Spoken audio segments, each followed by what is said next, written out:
Assalamu alaikum. All right. Assalamu alaikum wa rahmatullahi wa barakatuh. Bismillah walhamdulillah wa salatu wa salamu ala rasulillah.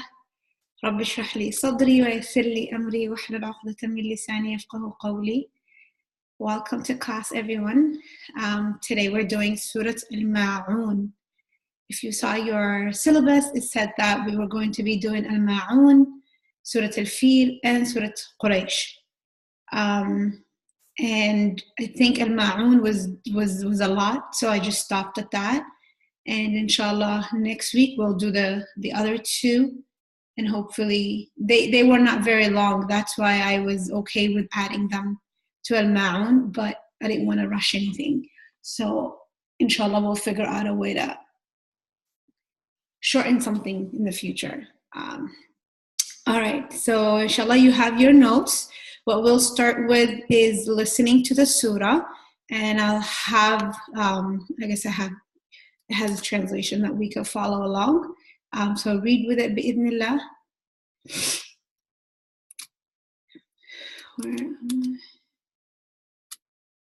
Or you could look at your notes for translation as well. Let me share with them.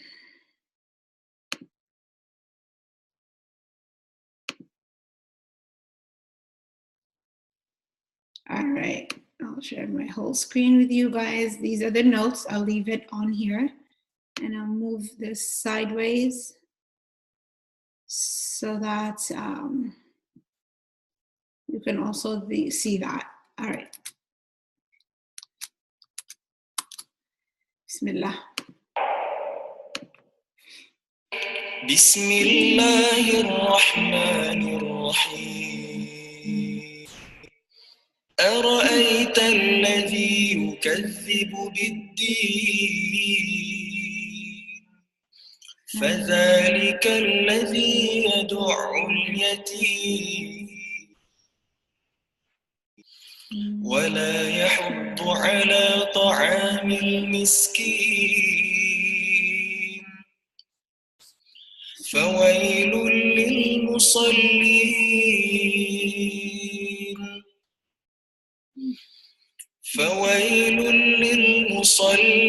الذين هم عن صلاتهم ساهون الذين هم يراءون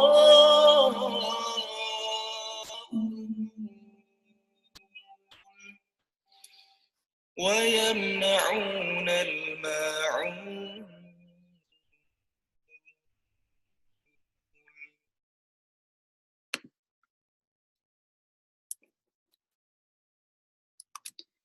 What a calm recitation, mashallah. I couldn't find Ajami, my favorite, today, so just played that. So this is one of the early revelations of the Quran. It's in obviously Juz' Amma, but it's a Makki surah, and knowing what the surah entails. It's a scary surah. For me, like, I think that once we talk about the meaning of it and the tafseer of it, you'll realize why the surah, yes, it's addressing a specific thing that happened in the time of the Prophet sallallahu alaihi wasallam, but it's also like something that could apply to all of us that we might not be aware of or we might not be conscious of. So once we learn it, reciting the surah becomes a time to reflect and think about, where am I at with these things, right? How am I doing? How am I doing in terms of what the objectives? Like some of the lessons that the surah covers is our level of iman in the akhirah, and how do we show that in action? What we do to take care of others, and like the acts of kindness that we show. The quality of our salah, and what does that say about our iman, and our sincerity. Like, are we show-offs or are we sincere? And how do you know the difference, you know? So, and obviously, like the small acts of kindness, like the kindness and showing kindness and helping and taking care of others is a big theme in this surah as well. So always, like, as we start this, think about me, myself, and I. Where am I at? What am I doing? How am I doing? How am I leveling up with what Allah subhanahu wa ta'ala is teaching us here? So this surah is a Makki surah.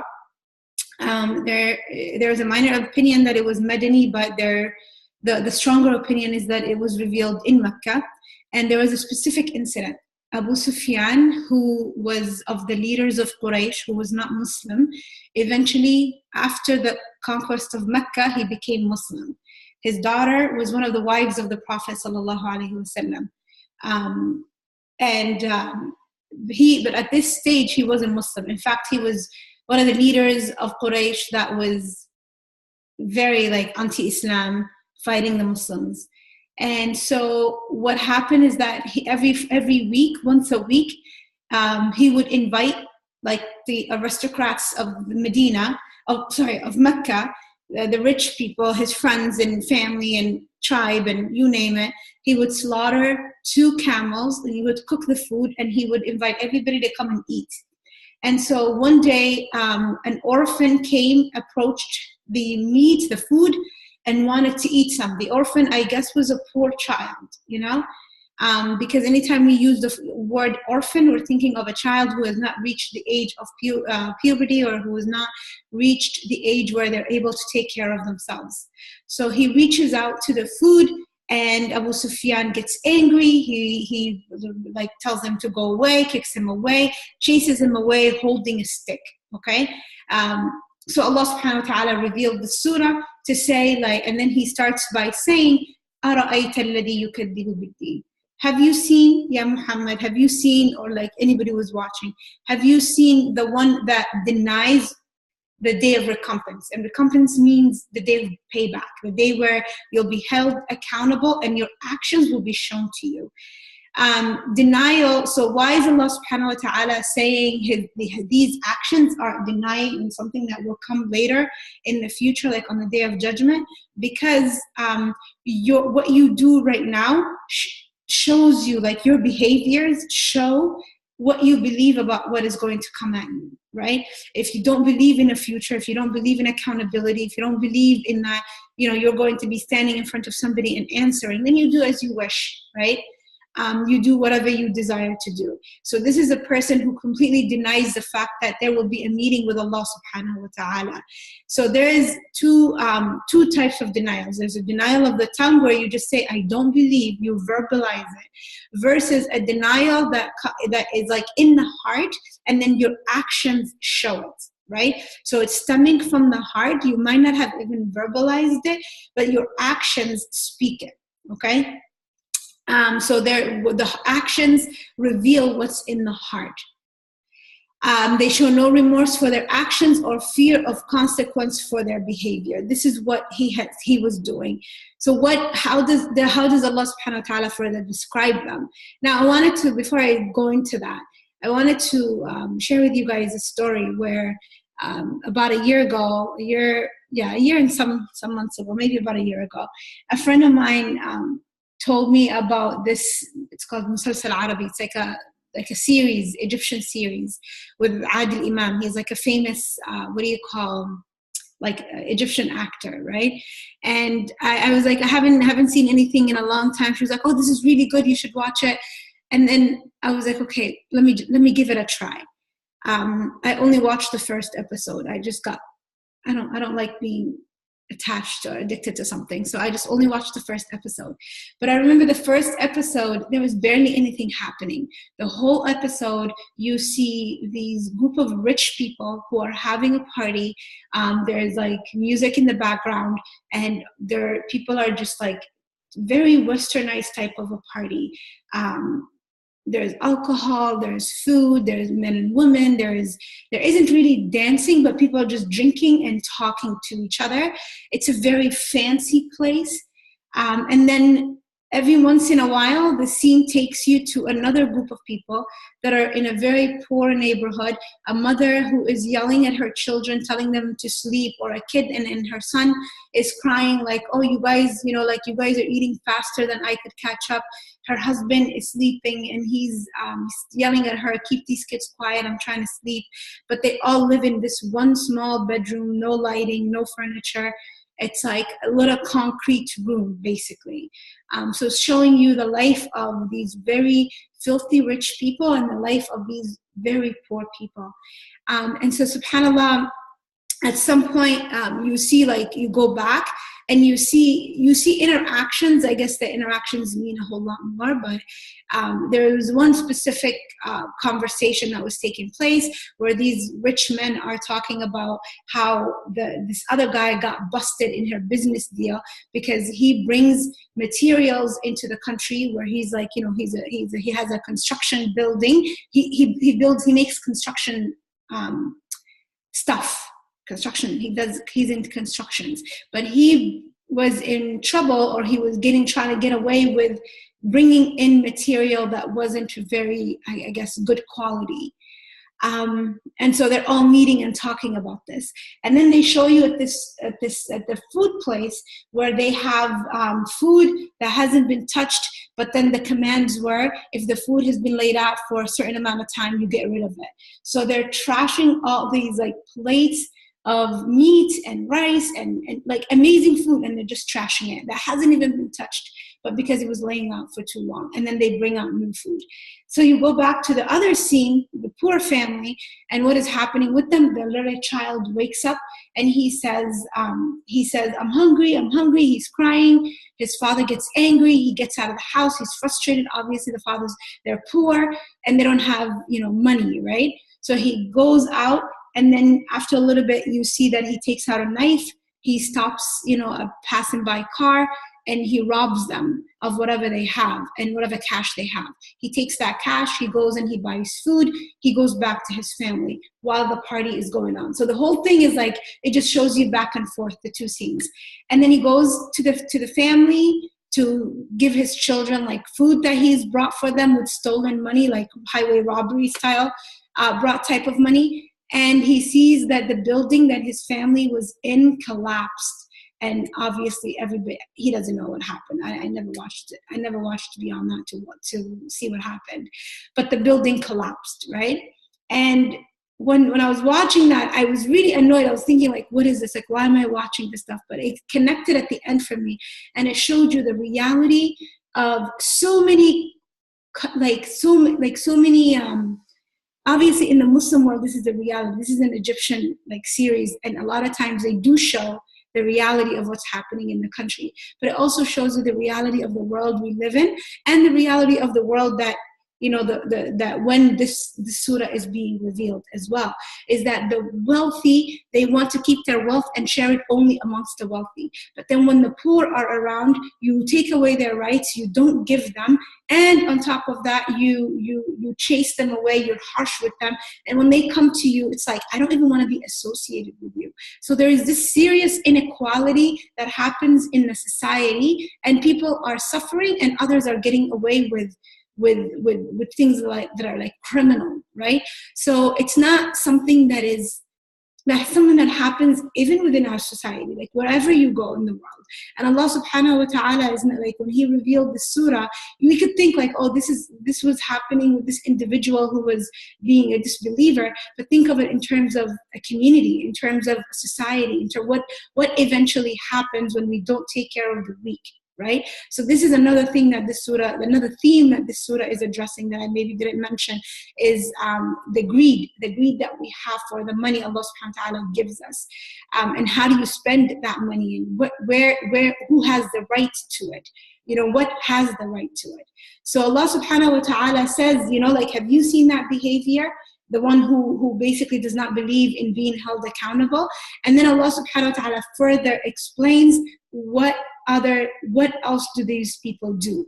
فَذَلِكَ الَّذِي يَدُعُ الْيَتِيمِ. That's the one who pushes the orphan away harshly. يَدُعُ, it's like to hold and to push really hard. In the Quran, This word is used, يدعو, يوم يدعون إلى نار جهنم دعا. Allah subhanahu wa ta'ala uses it to say that on the day of judgment, the disbelievers will be pushed away harshly into the hellfire. So kind of like, your behavior in this dunya and your what you get in the akhirah are similar. So this person to push away aggressively, and the yatim is the person who lost his father before the age of puberty. My father passed away, actually, rahimahullah. I was 10 years old, and my younger brother was 4.5. He was 5, almost 5, and the one older than me, I think he was 14.5, 15. So maybe he had just turned, he'd just reached puberty as well. So basically those two of us in my home, I remember like we kind of got a different treatment than everybody else in my family, because in our family it was like, or in many Somali families, it's like if you're an orphan, you're given an extra level of care. And what that meant is a lot of times it meant being spoiled, not being held to the same standards as everybody else. Well, alhamdulillah, may Allah subhanahu wa ta'ala reward my mother. But basically, a yatim is a person who lost their father before the age of puberty. I was curious, what do the Arabs call somebody who lost their mother before the age of puberty? And basically, they call it al-ajji, the one who lost their mother. And then al-latim is the one who lost both his mother and his father together. But then the texts or the Quran usually doesn't call the Prophet ﷺ anything other than al-yatim. Now the reason why it was like Allah subhanahu wa ta'ala emphasizes the care of the yatim, of the orphan in the Quran, is because in the Arab Jahili society, like the era before Islam, women and children had no right to inherit anything.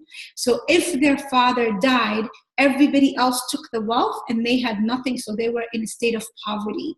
So you could see like they were nobody was there to take care of them. Nothing, the wealth of their parents, the father that passed away, could never get to them, right? So I think I have that on there as well. So a person shows aggression, oppression, and injustice to the orphan, how either by physically harming them or taking away their inheritance and wealth and not caring for them. I remember in one class we talked about Allah subhanahu wa ta'ala does not actually want us to just not take away their money, but Allah subhanahu wa ta'ala also wants us to invest it for them in the wisest way possible. That you're supposed to care. Managing their wealth means taking care of it, that you don't neglect it. You don't just, their father left them $1,000, you keep it as $1,000. No, you invest it, you grow it, you try to make it, invest it in places for them that are halal, that are obviously going to multiply their money, so that when they're old enough to need it, or when they're old enough to use it, or when you're spending on them, that money is growing. It's not just that $1,000. You know what I mean? Like, it's so financial, what do you call, intelligence when it comes to how you spend their money is a requirement of taking care of the wealth of the orphan. So the Prophet Muhammad sallallahu alaihi wasallam himself was an orphan, and so we see how Halima Sa'diyah describes taking care of him as an infant for breastfeeding. So the Arabs, they had this habit, like I guess they would send the child away to be breastfed. I don't know what reasons would lead to that, but I guess his mother couldn't breastfeed him, so they would find somebody someone so he could grow up in the badia. Not in the badia, in the desert, so that they could have like a fresher air, healthier environment, build their language skills. I guess in the desert, the language is more pure as well. So this was a very common practice. So they sent, the woman would come and they would try to get a job by finding a child who they will breastfeed, and then his parents, or his father, I shouldn't say parents, the father will pay for the breastfeeding cost, right? So Halima Sa'diyah said when Muhammad sallallahu alaihi wasallam was part of the group of children that were being basically like people are looking for somebody to breastfeed him. Nobody wanted to take him. Everybody was avoiding him. And everybody was avoiding him because he was an orphan. And they associated him being an orphan. The money will not be coming. The money might not be consistent. So why will I take this child? So all the children were taken. Halima Sa'diyah herself was very poor. She had small amount of goats, some of them not even producing milk. So they were also in need of somebody that they could financially rely on. But then Allah subhanahu wa ta'ala put barakah in Muhammad sallallahu alayhi wasallam and took care of him from a very young age. So when she took him out of pity, like, oh, let me just not go back empty-handed, she realized that her goats started to produce more and that the barakah increased in their home because of this child. That's something that she narrates later on, like, you know, how her life has changed. And this is how Muhammad sallallahu alaihi wasallam has siblings in Rada'ah. He has brothers and sisters that were related to him through breastfeeding. You know, that's how the relationship got established. So, if you, how does Islam protect the right of the orphans? I'm gonna drink.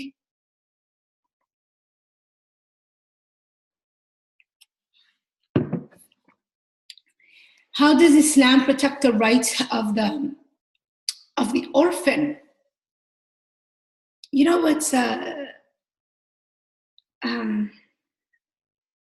what I was saying earlier about investing in children, investing like an orphan's child money wisely, that also applies to raising them properly, like raising them not with don't like. So you see how this was a discussion that came up. Like I know in our home, my mother definitely treated me and my younger brother differently and she always says it till now, like, oh, you guys were orphaned because of it. You know, I didn't do this to you guys. I didn't do that to you guys. And the things that she talks about is often, I didn't discipline you enough like your other siblings.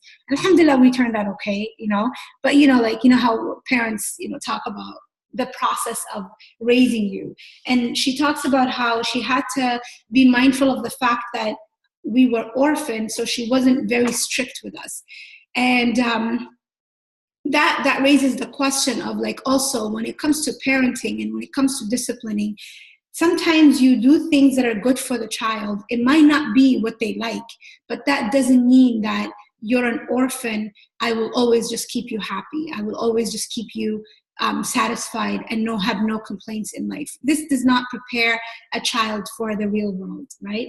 So keeping that also in mind, because I'd mentioned it earlier, and when we had classes, I remember it would come up and some of the girls would say, you know, like, when you're a big family, obviously there are orphans in many families. And so one sister, she said, like, she had cousins that were orphans that lived with them, and they always had different standards. Like, you clean your dishes, leave the child that was orphaned. You know, go do your homework. Why did you get this grade? And then the orphan child gets a different treatment. And when she was growing up, she always felt like, this is not fair. Like, why are we getting treated differently? And so it happens. It happened in my home. That's why I'm able to share this. And so to be raising a child with proper standards does not mean that you're not showing kindness, right? And that's what a lot of like our families were scared of. Like, I can't rebuke you, I can't yell at you, I can't. And I guess that's how they see discipline. Whatever they see as discipline, they don't apply it to this child out of fear of out of fear of, and obviously sometimes, you know, as a child, you know what is going on, so you kind of abuse it sometimes. I remember there was a day, like, my mother disciplined me, like, whipped me once. And that one time she hit me, and then I kept on saying, Allah Abo, like, oh my father. And then she just stopped. Like, she just stopped and walked away. And whatever issue we were having, like, whatever reason that she was so upset with me, and she wasn't just the type to whip. Like, she just really wasn't, you know, she didn't do that with anybody, I don't think, even my older siblings. But she really reached her limit with me that day. And whatever it is that I was having, like, she was trying to discipline me on, is something that I struggle with till this day. And I will never forget that, because I wished my mom said, you're not going to move from here until this is fixed. You know, I wish that was something that she enforced. Well, as soon as I said, Allah Abba, oh my father, my mom walked away. And she was just like, La ilaha illallah, what did I just do? So children also sometimes are smart, and they will try to do tricks, you know, to try to get away. And I wasn't a child. I was like maybe 11 or 12 years old. Anyways, that's just a side. So how does Allah subhanahu wa ta'ala protect the rights of the orphans? What is the proper way of taking care of the orphans? The Prophet sallallahu alaihi wasallam in an authentic hadith tells us that me and the one that sponsors the orphan, like, or sponsoring him, meaning kafirul yatim, the one who takes the responsibility of raising them, of upbringing them, of spending on them financially, emotional care, spiritual care, financial care, you name it, all the needs that they have. The Prophet ﷺ says, whoever does this, then me and him will be in Jannah together. And he showed his two fingers like this, like me and this person will be in Jannah together. What an amazing reward. The Prophet ﷺ says, whoever feeds and gives drink to an orphan until he is satisfied, Jannah becomes obligated for this person. For how long? Now, obviously, this depends on your ability, but then to make that intention that I'm going to fully take care of this orphan. I remember in one class we talked about Imam al-Awza'i, or I think it was Imam al-Awza'i, whose father passed away when he was very young. His mother never remarried, but he had a neighbor that took care of him and assumed the role of the father for him. You know, and he always like showed, you know, gratitude to that man that out of just kindness, like sponsored him and took full responsibility for raising him and upbringing him properly. I might be wrong. It was either Awza'i or Sufyan al-Thawri, but I'm not sure. Anyhow, showing kindness to orphans to soften the heart and will grant you what you seek. So a man came to the Prophet ﷺ and he said to him, the Prophet ﷺ gave him advice. Do you wish that your heart is softened and you receive what you seek? Have mercy on the orphan, wipe his head and feed him from your food. So there's another hadith where the Prophet ﷺ says that however many hairs that you're able to touch with your hand, that's how many sins that you're forgiven for. And I don't know if I have it in my notes. Let me just make sure.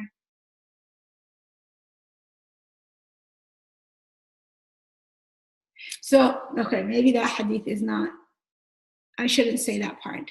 But to do this to the head of the orphan is another thing that is like that the hadith mentioned. A man came to the Prophet ﷺ also complaining about how his heart was hardened, you know. And so he said to him, do you love that? Do you want your heart to become soft and that you reach what you need? Irham al-yatim, have mercy on the orphan and wipe on his head and feed him from the food that you eat. Your heart will become soft and you will get what you're looking for. You will find whatever need that you have. And when you signed up for this course, one of the things that was in the agreement or in the course outline or in the course offerings is that a 5% of the tuition you pay will go towards general orphan care through Ar-Raha. And alhamdulillah, like I was able to pay that for the past 2 months. In the total, like I paid it once for the past 2 months just to make sure that everything added up and balanced out. And alhamdulillah, like as a class, we were able to do $246, mashallah, tabarakallah. So may Allah subhanahu wa ta'ala put barakah in that. I don't know if that will be consistent because some people pay differently.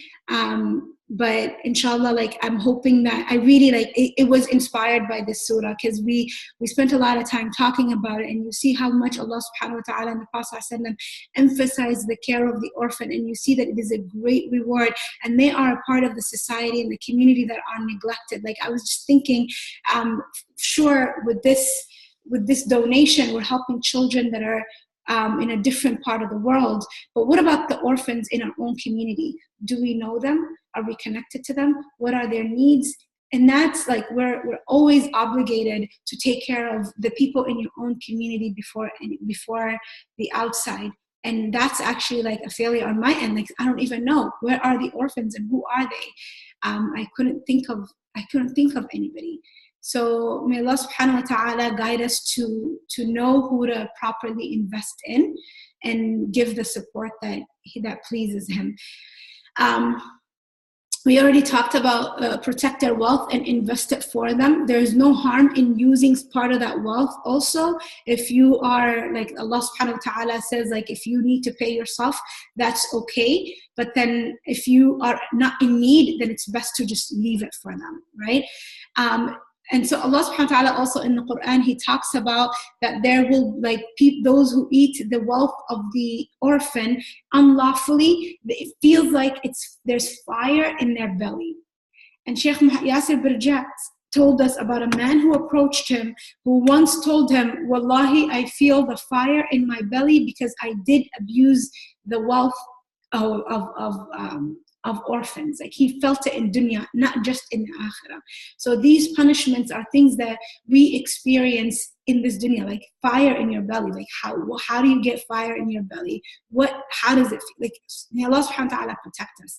And taking or using the wealth of the orphan unlawfully or in a way that wasn't like unlawfully, or you're abusing their rights, is one of the most severe sins. The Prophet ﷺ calls them al-mubiqat. Mubiqat means they take you and throw you in the hellfire. And if you want to know what these sins are, they are right here. Ya Rasulullah, what are they? It's like to do shirk with Allah, to associate partners with Allah subhanahu wa ta'ala, to worship other than him, was sihr, and to do magic, like that we'd spoken about before, to kill a person that Allah subhanahu wa ta'ala made haram for you to kill, like you don't have the right to take away their life and you just kill that person, that you consume riba, that you eat the wealth of the orphan, and that if in the case that you are at war with the enemy, you're in the middle of the battle, out of fear, out of cowardness, you go back, وَقَذْفِ الْمُحْصَنَاتِ, and that you basically attribute behaviors to Muslim women who are like muhsana, like she's protected, she's like chaste woman, not falling into zina and things like that, and then you accuse her of falling into zina. You accuse her without having proof. So this is and they are like believing women that are not like, they're oblivious, they don't even know what you're talking about, and you basically make up a lie against these women. And subhanallah, may Allah subhanahu wa ta'ala protect us. Definitely these are things that do happen. So when I said, like to take care of the orphans in your own community, but also what comes before that is taking care of the orphans in our own families. Do we know if we have orphan relatives? Do we know how many they are, or if they are being well taken care of? Or I remember a few years ago when we were talking about this, and my family, we had a family group, in like my family from my father's side, and there was an uncle who passed away who had children, and they weren't doing they weren't doing well. And so as the whole family came together and said, they will take care of them. And it was like very little, like everybody had to pay maybe $20 a month. And that $20 a month would contribute to their schooling, their food, their housing, and just whatever money they needed to be taken care of. I think now it's been like at least 4 or 5 years, so they're grown and it's not happening anymore. But alhamdulillah that my family was able to do that at that point. Any questions up until this point? Let me come back and see. I'll come to other sisters that joined us after.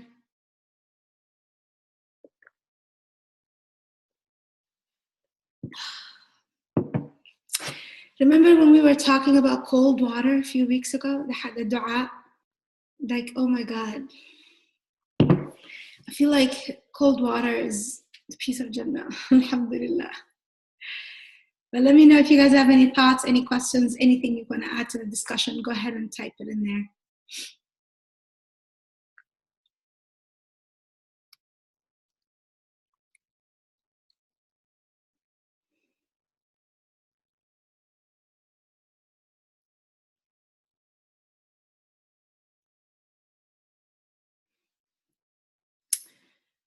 And I'll move on until somebody says something. All right.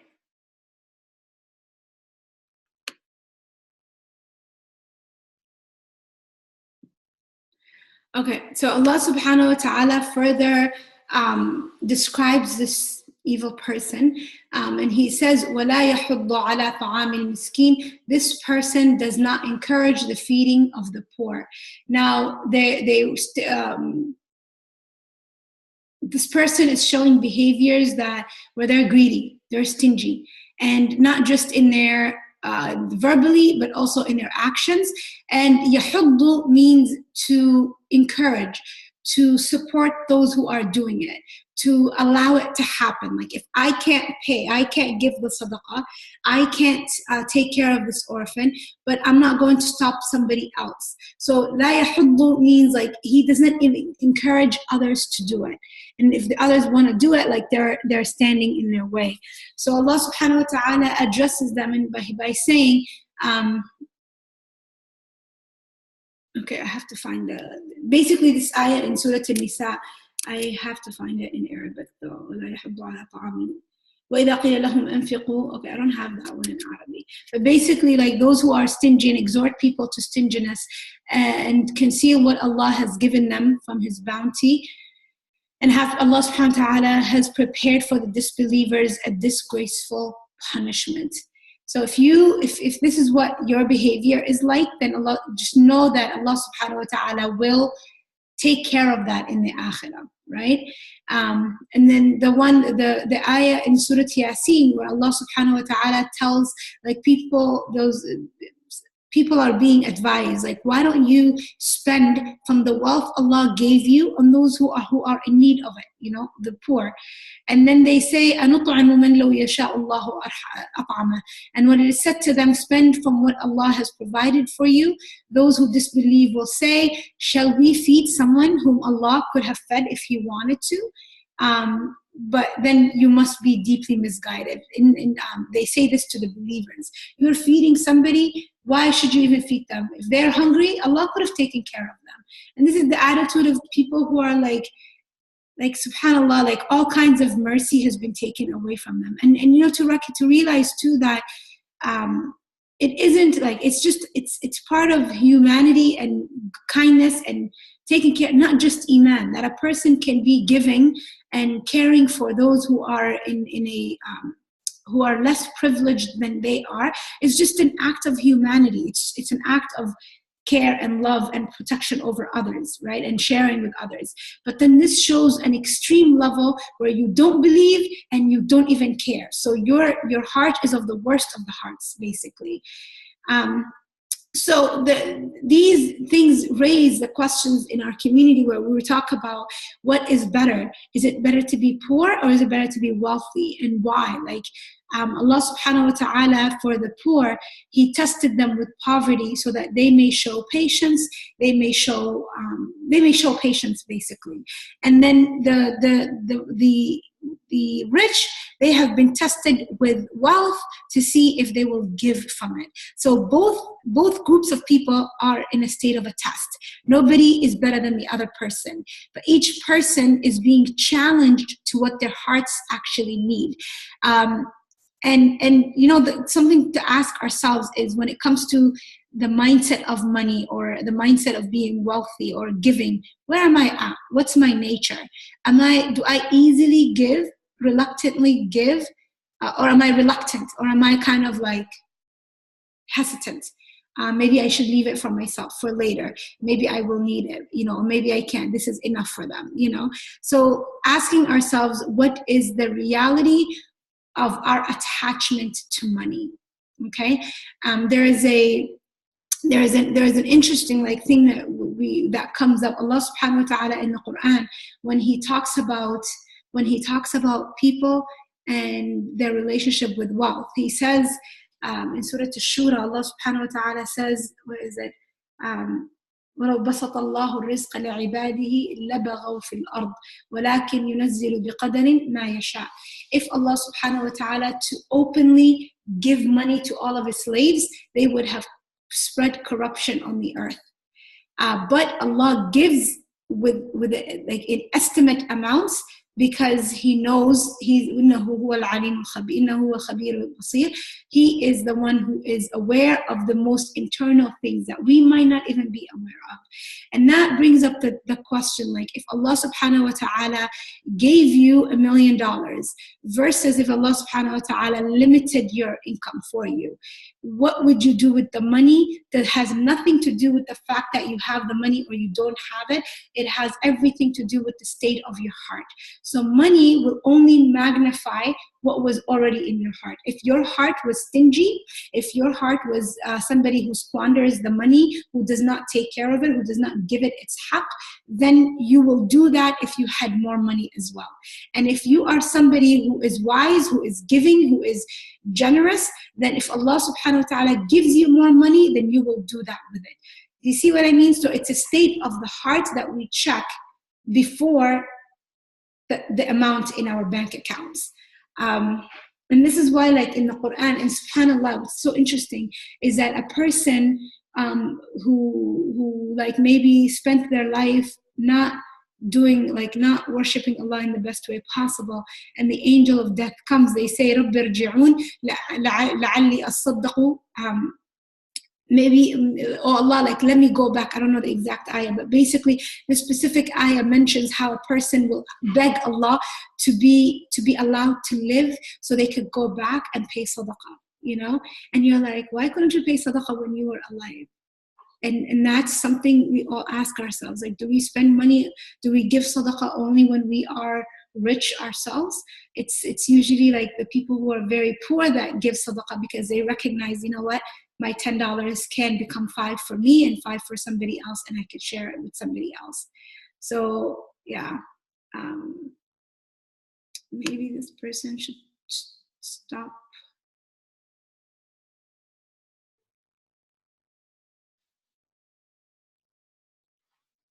Yeah, maybe I'm gonna say stop video, and I hope it doesn't.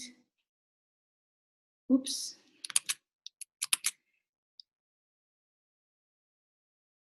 One second, you guys. I'm just worried somebody came up without their hijab. I know that wasn't intentional, but this is being recorded, and I don't want us to. Oops. Yeah. Come on, come back here. Yeah, so I just shut the video off. If that person has any issues, let me know. I don't know, it doesn't show me a name, but let me know. Okay. All right, so that's it for this slide. So maybe with this one, asking yourself, like, journaling about what are your beliefs about money? Like, what do you believe? Is it good? Is it evil? What does it allow you to do? How do you currently spend your money? And where can you improve? You know, and we will, I guess, have other surahs that delve deeper into the money conversation, because it is definitely a part of a believer's life. In the next ayah, there are two ayahs that are together. They're two different ayahs, but they are together. Allah subhanahu wa ta'ala says, okay, let me go back to the chat because this is a different. I don't know if that was you. I couldn't tell who it was. It wasn't showing me a name, and I couldn't tell a face. So don't worry, inshallah, I stopped it. So it doesn't, that person doesn't, their video is not on.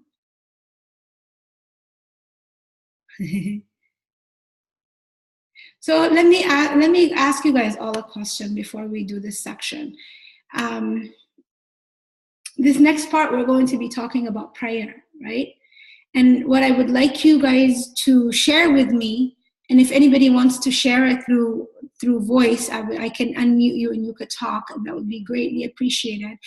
Tell me, like, how you were taught about Salah. Like, when were you taught about Salah? At what age? And what was it like to be taught about prayer and connecting with Allah subhanahu wa ta'ala? What was emphasized for you? and how did that impact your journey with Salah as you grow up, as you became an adult, and in your adult life?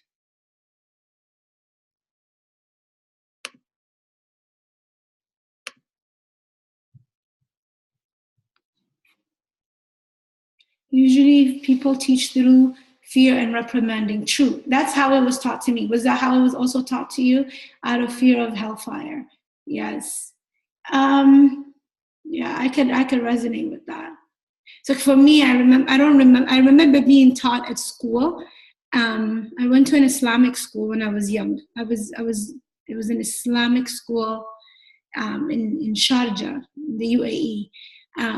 And I remember, like, we were taught a lot about the discipline. I remember walking to the musalla and having to, like, hold our finger like this on our mouth, walk to the musalla, sit down, not talk. So these were great disciplinary things that we learned at that young age. But at home, I don't remember a discussion. It was just, did you pray? You have to pray. You must pray. You're going to go to hellfire if you don't pray. But I'm wondering, I was taught that it should be out of gratefulness to Allah, but a lot of fear too. Okay, good. Yeah, that discussion about gratefulness was, I don't think I've ever had it. Or the discussion about talking to Allah, I don't remember. I think I learned that as an adult. And I couldn't pray until I learned that, when I was 23 years old is when I actually started to pray, and I realized, like, I know a little bit about Allah to pray to Him, SubhanAllah. Not to justify why I didn't pray, but I guess that's how it happened.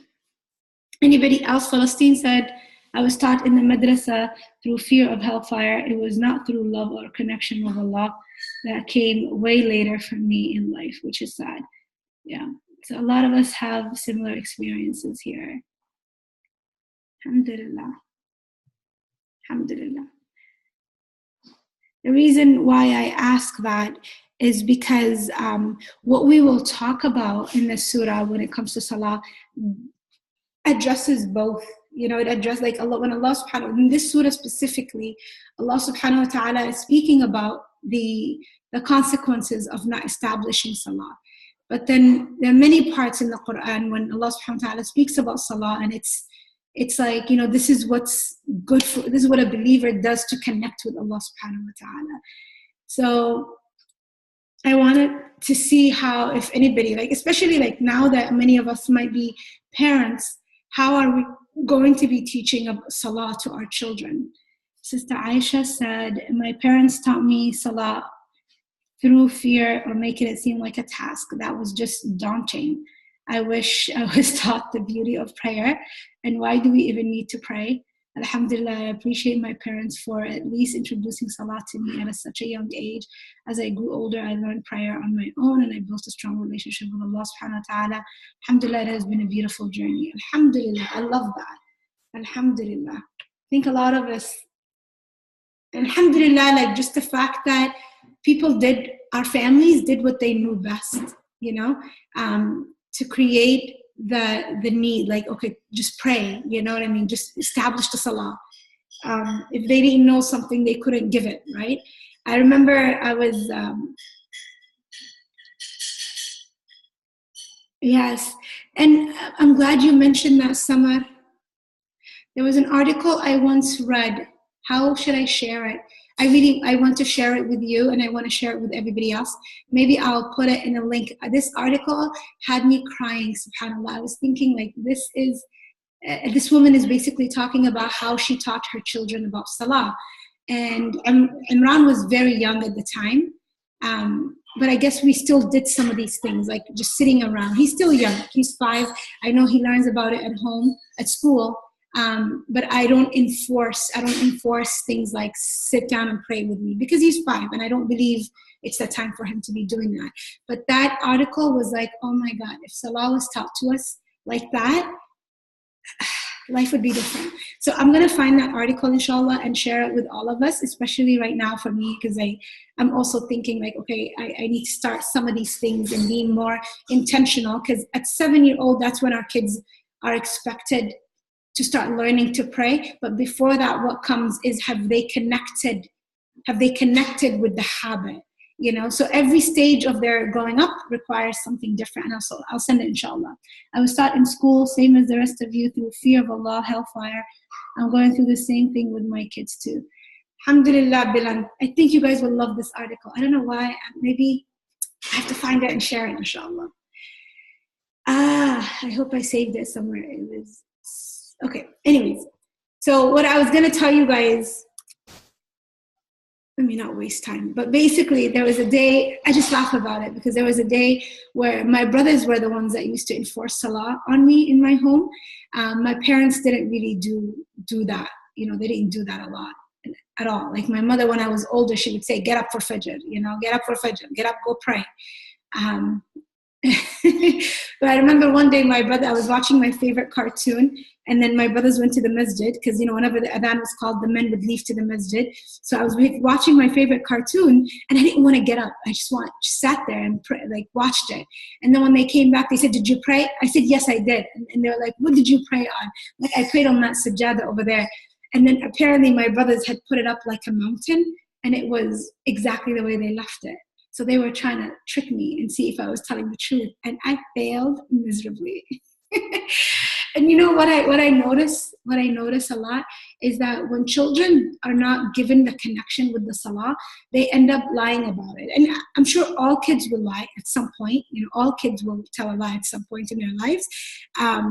But then, how do we teach Salah in such a way that it becomes intrinsic for them? Just like, when you teach your kids to love reading or to love books, and you take them to the library and you expose them to different types of books, and you do all these things to get them to love something, how do we do that with Salah as well? So may Allah subhanahu wa ta'ala guide all of us to it, so that we may spread, so we may build a community that prays. Because prayer is truly like the beginning of it. A community that prays to Allah subhanahu wa ta'ala and establishes the 5 daily prayers properly, that's a community, a home, a society that reaches success, And then I'll continue with the surah, this last one. Okay.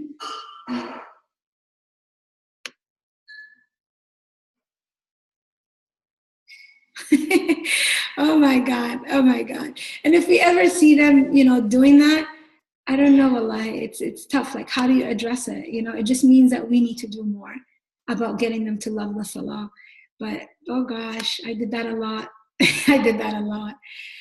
Okay, so Allah subhanahu wa ta'ala in this part of the surah now starts to talk about maybe not something that is directly related to what that person was doing in rebuking in pushing away the orphan, but it's something that a behavior that people who don't believe in the akhirah display.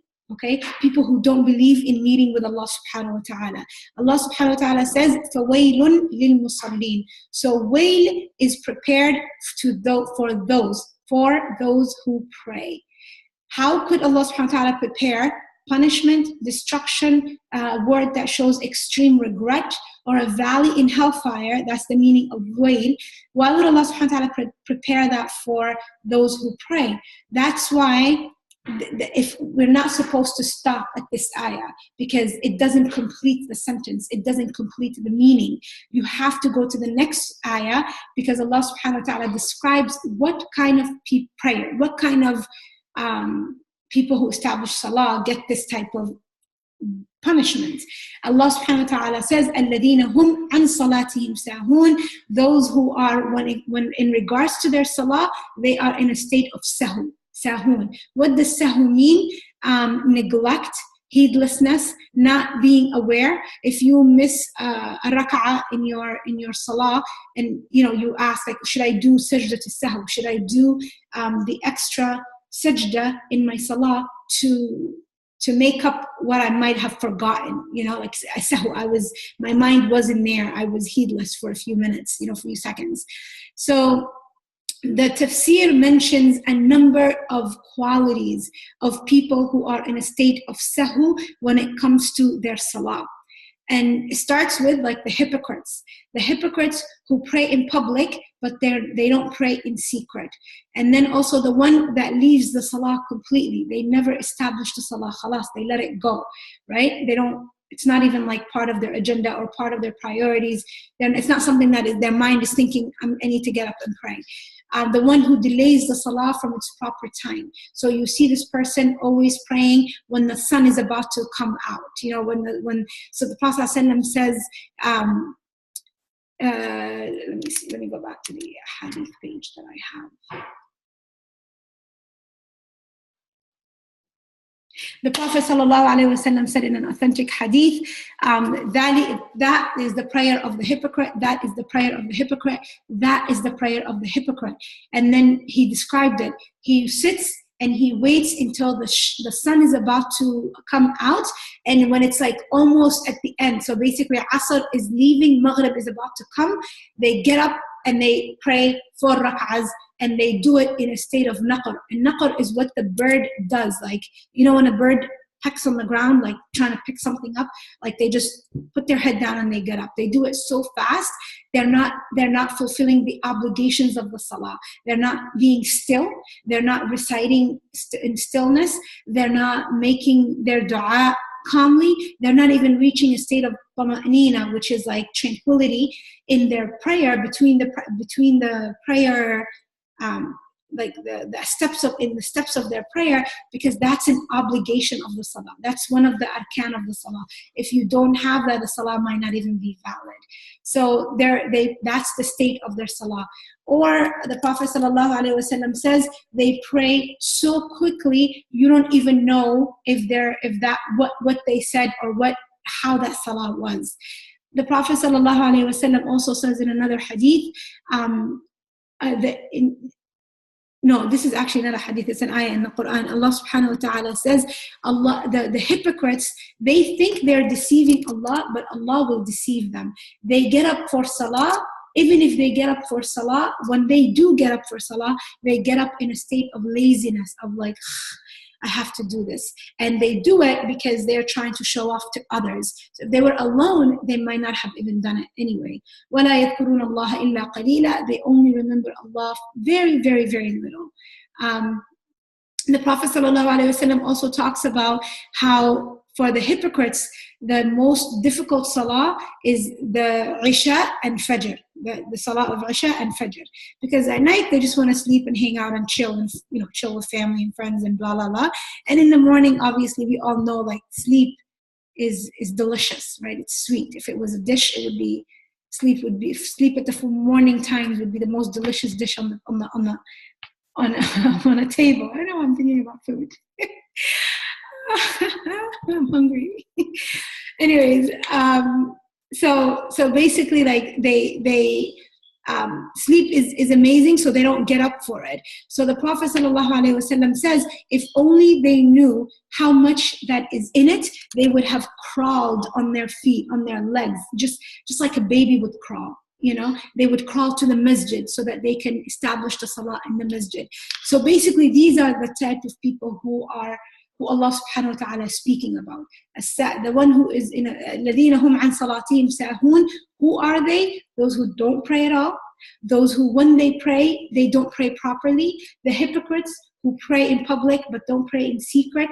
Or that, like the other qualities that we mentioned in the hadith, they do it out of laziness. They do it in the last moment. They do it they do it or they miss important ones like Fajr and Isha, and then the person who does it so quickly, there's no tranquility in their actions and there's no presence. So if the salah is supposed to be a source of tranquility, a source of healing, a source of connection with Allah subhanahu wa ta'ala, and you do it in this way, and it's supposed to strengthen you, then what did you really get out of your salah? Not much. Right? Not much. You haven't gotten anything out. I don't want to say you haven't gotten anything out of your salah. Doing it anyways to build a habit is okay, because I'm sure many of us could say, some days my salah does resemble this, right? Does that mean just leave it off? No. But that means that we need to be mindful of the quality of our salah. This past week, Thursday and Friday, I was spending time with Dr. Hayfa Yunus, and she explained it so beautifully in a way that I was like, wow, that's amazing. You know how Allah subhanahu wa ta'ala in the Quran, He says, Inna salata tanha anil fahsha'i wal munkar. That indeed prayer protects us or forbids us from falling into great sins, right? And what if a person is praying, but then they're not stopping the sins? They're continuous in their sins.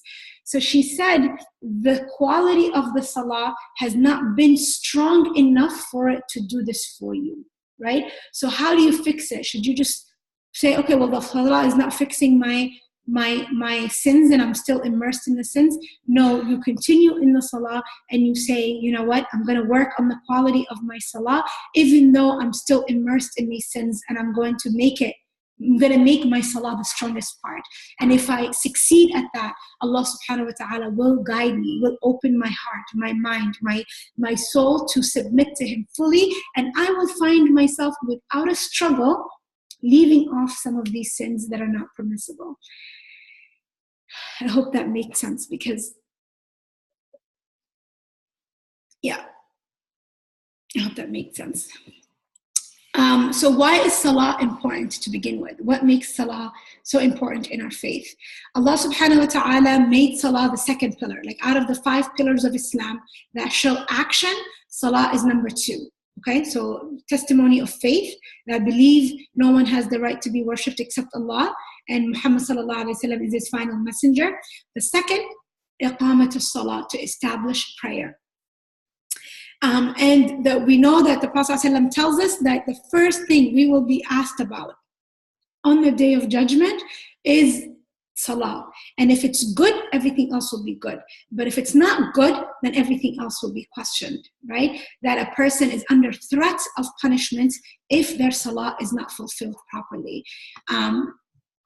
It separates from the Muslim and the Kafir. So there's a hadith where the Prophet ﷺ says, العهد الذي بيننا وبينهم الصلاة فمن تركها فقد كفر. That the covenant or the agreement or the difference between us and the disbelievers is salah. So whoever does their salah properly, then they are Muslim. And if whoever leaves it, they're amongst the kuffar, they're amongst the disbelievers. Now, we talked about this in Surat Al-Kafirun, right? What kind of disbelief is this? Please do share it. Like when I say they are disbelievers, what kind of disbelief is this? Is it like, are they no longer Muslim? Are they gone out of the fold of Islam? Salah, you answer that inshallah for me, and I'll come back to it. Salah is a protection from all sorts of evil. This is what we were talking about, that it protects us from sins. But how does it protect us from sins? We have to fix the quality of the salah. And we will talk about what does the quality of the salah look like. Salah wipes away your sins. Allah subhanahu wa ta'ala says, إِنَّ الْحَسَنَاتَ يُذْهِبْنَ السَّيِّئَاتِ, that good deeds will wipe away bad deeds. And He also tells us that the 5 daily prayers, they wipe away the sins that we commit in between them. Or that Friday to Friday, the sins in between are wiped out. The Ramadan to Ramadan, the sins in between are wiped out. So these are all opportunities for us to get our sins washed off from us. And just making the wudu, like subhanallah, just making the wudu, every part of our body that we wash with water, we're washing away our sins. So it's like an opportunity to like purify ourselves more and more and more and more. And that has an impact on the heart, right? So the heart is the place where we get our motivation, our iman, our like ability to go on, ability to remember Allah, to be able to fully to submit. But the heart is covered with sins, right? So what washes all these sins away? The more good deeds we do, the more our heart is washed away and prepared, like is put in a more pure state, right? It grants you contentment in this life. Allah subhanahu wa ta'ala talks about tranquility. Those who remember Allah, indeed with the remembrance of Allah do the hearts find peace.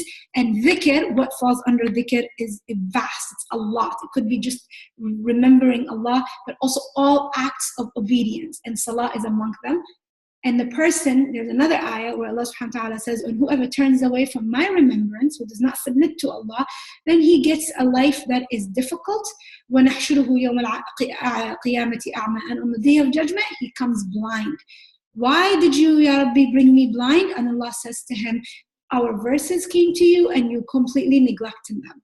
You completely neglected to submit and worship. So now we will neglect you the same way.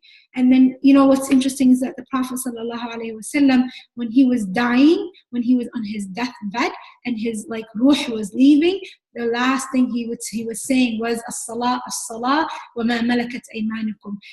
Be mindful of the salah, be mindful of the salah, be mindful of the salah, and wa ma malakat aymanukum, those whom Allah has put under your authority. Your basically it could be your slaves, and it could be people that are serving you today. We don't have, maybe the slave system is not there anymore, but people who are, they are under your authority. So Allah, the Prophet ﷺ is saying, basically be justice, show justice to others, right?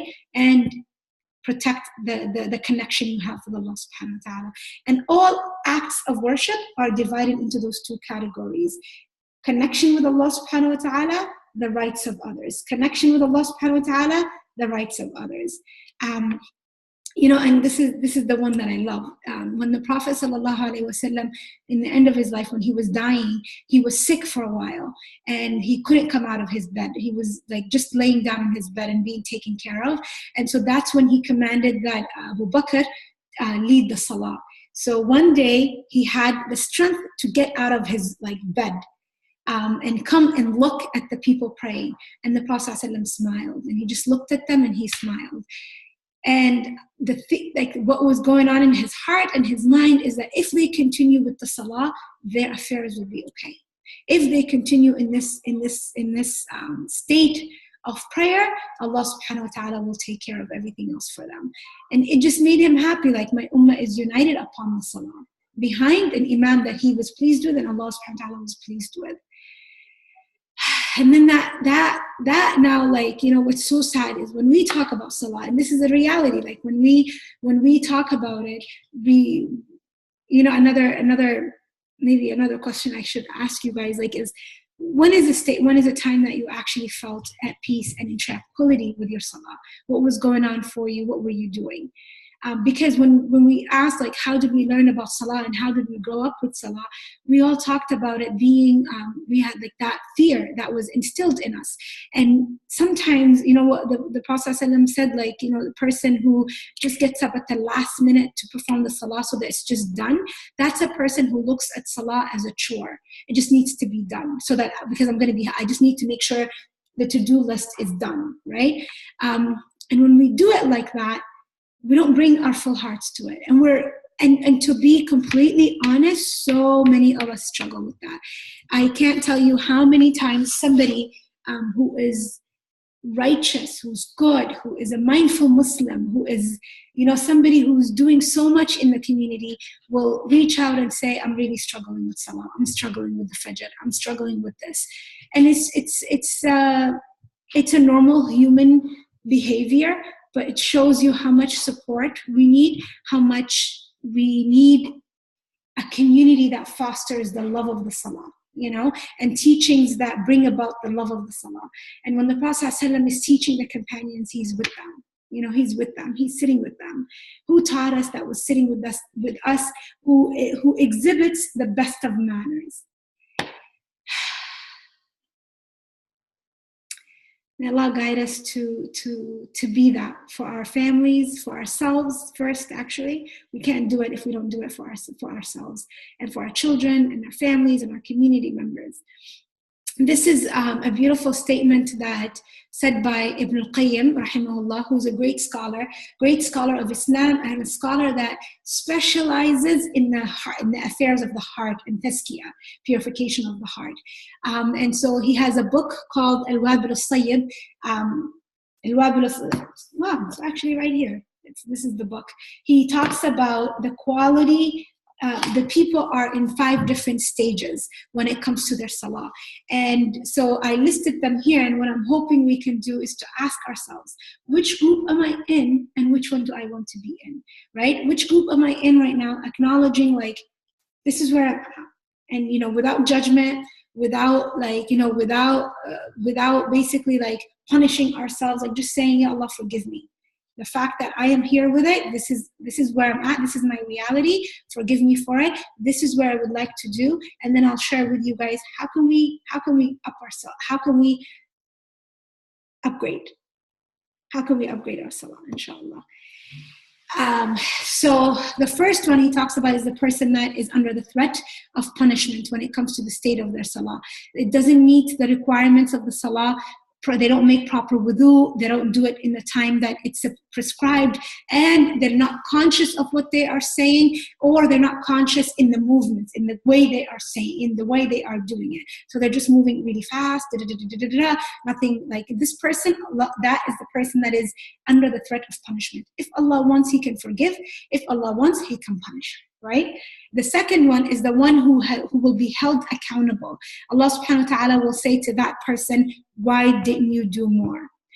Who is this person? The one that meets the requirements of the salah, but gave up struggling with themselves when it comes to fighting the thoughts and fighting the waswasa. Obviously, whenever we start with salah, we all know thoughts come. We remember things. Our goals, our plans, our to-do list, everything comes to our head, right? Shaitan reminds you of things, and you now, like what happens that we become, he tries. He doesn't even have to try anymore. We are naturally doing this, right? It becomes a habit for us. So when I start salah, my mind is not even in what I'm saying. My mind is in what I need to be taken care of. So that person, even though they met the requirements of the salah, but they didn't need the presence and the stillness of the heart and the mind, so Allah subhanahu wa ta'ala will hold them accountable. The third person is the one that will be forgiven. Why will they be forgiven, inshallah? Because they met the requirements of the salah and they struggled with themselves to the point, like with the thoughts that come. So a thought will come, they say, "A'udhu billahi minash shaitanir rajeem." Sometimes they might give in, so then they remember, and then they say, "A'udhu billahi minash shaitanir rajeem." They continue. So they're in a constant fight, and they're in a constant struggle in their salah between the thoughts and the waswasa, and between the thoughts and them being present. So the whole salah, they're putting the effort. So Allah subhanahu wa ta'ala forgives them because there was sincerity in them trying. There was sincerity in them trying to be focused in their salah. Then the fourth group is the one that will be rewarded for their salah. Who are these people? That's the one that meets the requirements of the salah, and all their concern is, did I fully submit myself to Allah subhanahu wa ta'ala during this prayer and connect with Allah? What did I do to do that? So they have mastered it, They're not struggling with thoughts and waswasa like the other person. They have done it so much so that now all their concern is, can I connect with Allah subhanahu wa ta'ala? And alhamdulillah, they succeed at that, and because of it, Allah subhanahu wa ta'ala rewards them. Then there's the fifth category. May Allah bless all of us to be among them. Ya Rabbil Alameen. Is the one that will experience nearness with Allah. And this person, they start the salah and automatically they hand their heart to Allah subhanahu wa ta'ala. They bring to mind everything, who Allah subhanahu wa ta'ala is, His greatness, His majesty, and the love that fills their heart for Him. So when they speak to Him, when they are talking to Him, they are aware of nothing but Allah subhanahu wa ta'ala. It's as if Allah is watching them and is looking at them as they are doing the salah. The whole time their awareness is, Allah is watching me, Allah is looking at me, and here I am standing here and I'm talking to Allah. So no thought, no waswasa will ever overpower that. And then Ibn Qayyim ended by saying that the quality of their salah compared to the rest is like the difference between the heavens and the earth. When the Prophet ﷺ used to say to Bilal, and when it was the time for salah, "Arihna biha ya Bilal," bring us tranquility, that they would sit after praying dhuhr, waiting for Asr to come. Not, oh, alhamdulillah, I'm done with dhuhr. Now I have time to chill and hang out and play and blah, blah, blah, blah, blah, blah. For them, it was like, I'm just waiting the times of salawat because this is when I'm going to connect with Allah. And the Prophet ﷺ would say to Bilal, bring tranquility to us, Ya Bilal, through the salah. Comfort our hearts. Start the adhan so that our hearts would find comfort again. So that's the state that they are in. They do everything number 4 does, but then they have that added thing. And may Allah subhanahu wa ta'ala allow us to reach it. What the one number 2, what it reminded me of is a story that Sheikh Riyad Urzazi told us one time about a man who said, they prayed jama'ah in the masjid, and then he said they kind of like disputed, how many rak'ahs did we pray? Did we pray 4? Did we pray 3? People got confused. He said, we only prayed 3. And he was adamant, we only prayed 3. Why? He said, because I have 4 stores, and each rak'ah, I do the accounts for one of the stores. And today, I only got to 3 of them. So this is a person who basically completely gave up trying to repel, but they actually this is what they spend their salah in, and they're okay with it, and they're proud of it. And I don't want to say they're proud of it. Maybe that person was regretful. But what can we do to upgrade the quality of our salah, right? What can we do? So I did a workshop titled Spiritual Self-Care, and spiritual self-care was really all about half of it was just our connection with Allah subhanahu wa ta'ala and the state of our salah. And I throughout studying Juz' Amma and Juz' Tabarak, when it comes to salah, I was able to come up with this formula that will help all of us in determining where am I at when it comes to my salah. So if you look here, what is a common theme that you will notice? A common theme is meet the requirements of salah. What makes the salah correct, right? Another common theme is the waswasa and the thoughts. What are you concentrating on? Because that's what helps us be focused. The other one is the focus, the ability to be able to focus, and nearness with Allah, obedience and connection with Allah subhanahu wa ta'ala. That's another theme. So these are the things that we are trying to get when we are praying. Right? So how do we do that? So this wheel, if you know about self-development, this is a tool that is used. It's called the life wheel, where you have your life in different sections, and then you give yourself a rating. And I'm hoping maybe, inshallah, I'll tell you how to do this so that you can do it in your own journal or in your own notebook. Give yourself a score of between 1 and 5. Okay, so 1 starts right here. I think you could see my oh wow. So the inner circle is 1, and then 2, 3, 4, 5. Okay, they usually say 10, but I'm just going to make it 5 because I want us to have a smaller scale so that we can pinpoint exactly what needs to be done. So on a scale of 1 to 5, what is the quality of you performing your salah in a timely manner? Okay, and then in a scale of 1 to 5, what is the quality of 5 being the best and 1 being the worst? Okay, what is the scale of your the accuracy in your salah?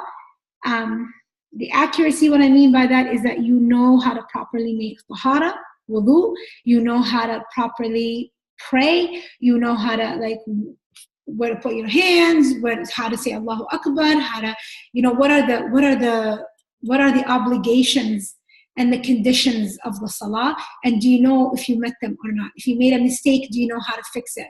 If you're praying in jama'ah, do you know how to pray like that? If you're praying alone, do you know how to do it? Do you know how to pray?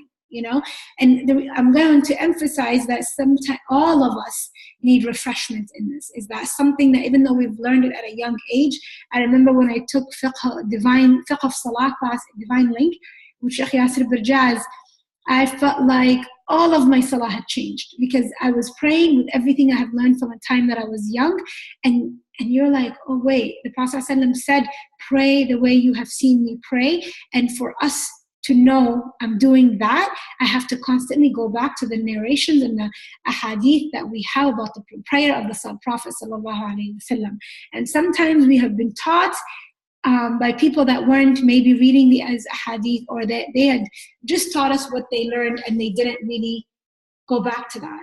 So, and then the second part, if you see this section, time and accuracy, covers the technical part of the establishment of the salah. So what we said that was emphasized in all of these is that they meet the requirements of the salah. This is an obligation.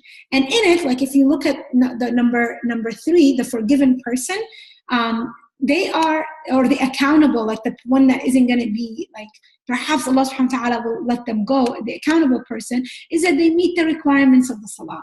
So are we meeting the requirements of the salah? This is the technical stuff, and it needs a teacher to teach us. Actually, it needs a teacher to teach us live.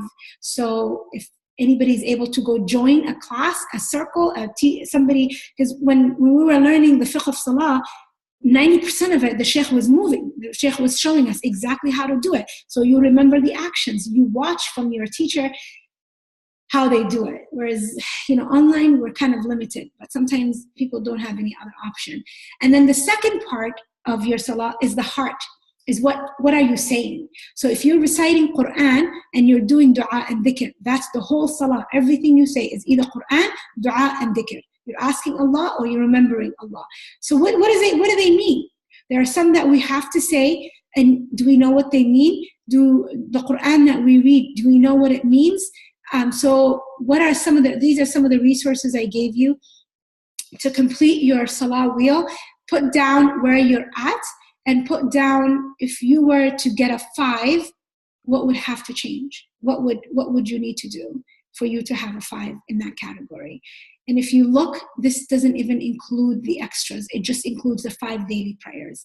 How are you doing it in terms of time, accuracy, recitation of the Quran, dua, and dhikr? Now, so these are some resources, and your notes does not have this one because I added it this morning. I forgot about it, but this is like, I'll tell you, I'll explain these. So these are some resources that you can find online. These 2 cover the fiqh, the technical stuff. It's Naveed Aziz, Sheikh Naveed Aziz. He has fiqh al-tahara and on YouTube, and he has the fiqh of salah on YouTube as well. One is like about 4 hours long. The other one is about 8 hours long. It's series. So sitting down, getting a notebook titled just like My Salah Journey, and learning that. And then recitation of the Quran is like, you're taking this tafseer course right now, but whenever you read Quran in your salah, do you understand it? Do you know what you're saying? Do you know what you're asking Allah? Do you know what you're asking Allah to protect you from?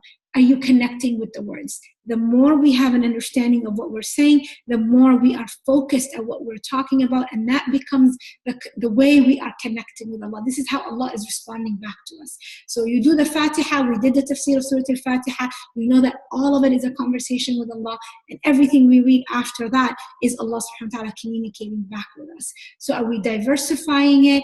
Are we intentional in choosing things, or are we repeating what we read all the time, And I know we all need to work on this. Like, wallahi, I don't say this because I've perfected it. I say it because I also recognize where I'm struggling, right? And then there is a course with Sheikh Abdul Nasir Jamda. I took it twice and I took it live, but then the course is also online. You could sign up for it and do it in your own pace. It's called Meaningful Prayer. And he teaches you all the dhikr and the du'as we say inside the salah. What does it mean? And it really does. Like when you take that course, the quality of your salah changes. All of these, you guys, when you do them, I guarantee you the quality of your salah will change. I guarantee you the quality of your salah will change. I know one of my friends, she brought her son to the class. He was a teenager. And after she brought him to this class, and he was a teen, and he said to his mom, Hoyo, like, I have never, ever prayed like this before. I have never felt like I missed being in salah like that. And I wanted to cry, because for a teen to say that, it tells you that they have just been missing this. Like we often think of teens and children as they just want to do this. They just don't they don't really care for the spiritual stuff. But they are the most in need of it because of what they go through developmentally. It's a time of a lot of hormonal changes, emotional changes, brain changes.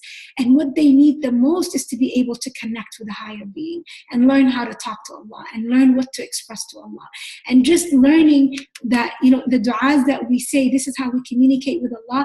It teaches them how to also be vulnerable with what they need themselves. And so, because I've been a teacher of teens, I see them stressed out about so much, right? And the way they handle it, obviously, they think it's like the end of the world at that point in time. And so imagine if you gave, a lot of them already do pray 5 times a day, giving them those tools to just say, this is how you connect. And what would it do for us?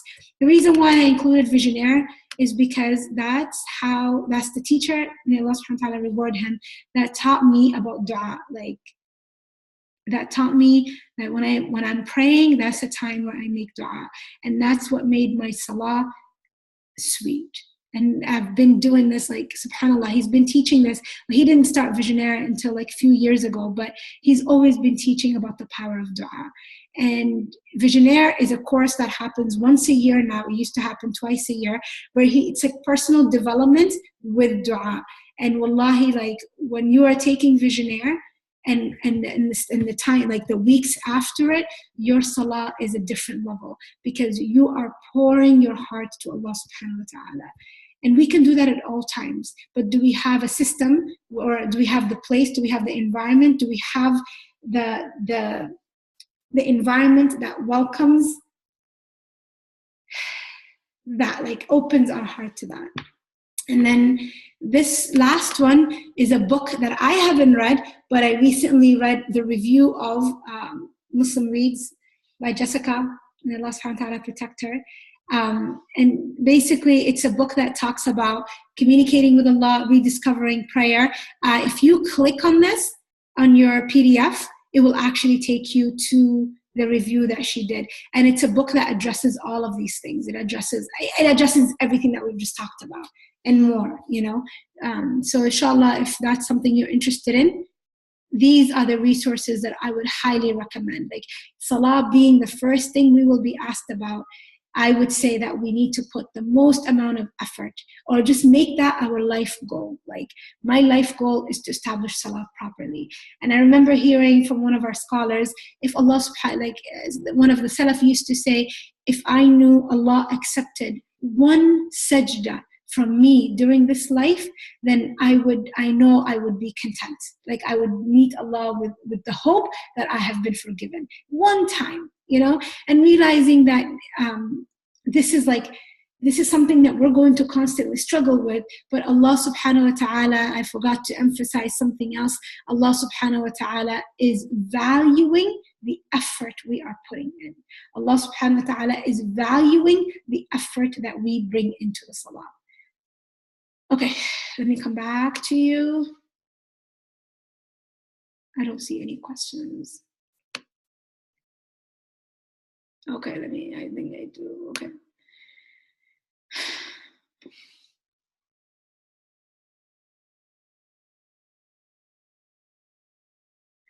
So Carrie said, do you ever pray together with your children?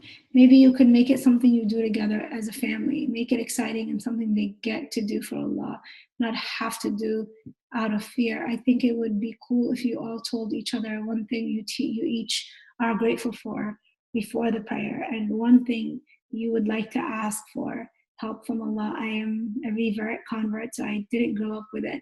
But this is something that I think would have found more encouraging and loving as a child. Definitely. I love it.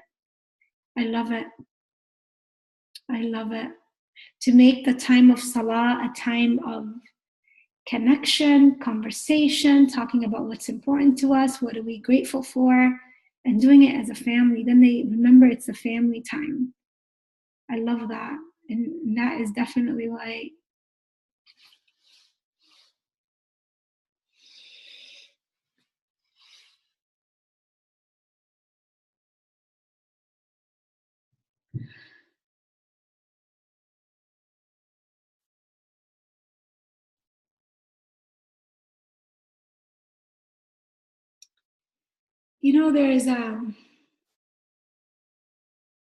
there's an Arabic saying that says, فَاقِدُ الشَّيْءِ لَا يُعْطِيهِ. The one who doesn't have something cannot give it.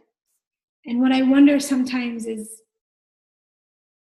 where are we at with that? Because what Carrie's talking about is making the time of Salah a time of tranquility itself, a time of great gratitude. And you didn't even say doing it after the Salah, you said do it before the Salah, so that when we're praying, we're conscious of that, like our hearts are filled with the love of Allah. So is this a habit for us, or are we doing it just to teach the children? Because if we're doing this for us, then we naturally teach our children what we do. They learn from what we do more than what we try to teach them. You get it? So I hope that we also instill this in ourselves, that we think about what is it that we're grateful for, that we're thinking about what is it that we need. We think about, how am I really feeling? Like check it, like using Salah time to do a check-in with yourself and with Allah subhanahu wa ta'ala. But if I'm heedless and I'm just thinking about the next thing to do, what can I do to stop that for me, as the adult?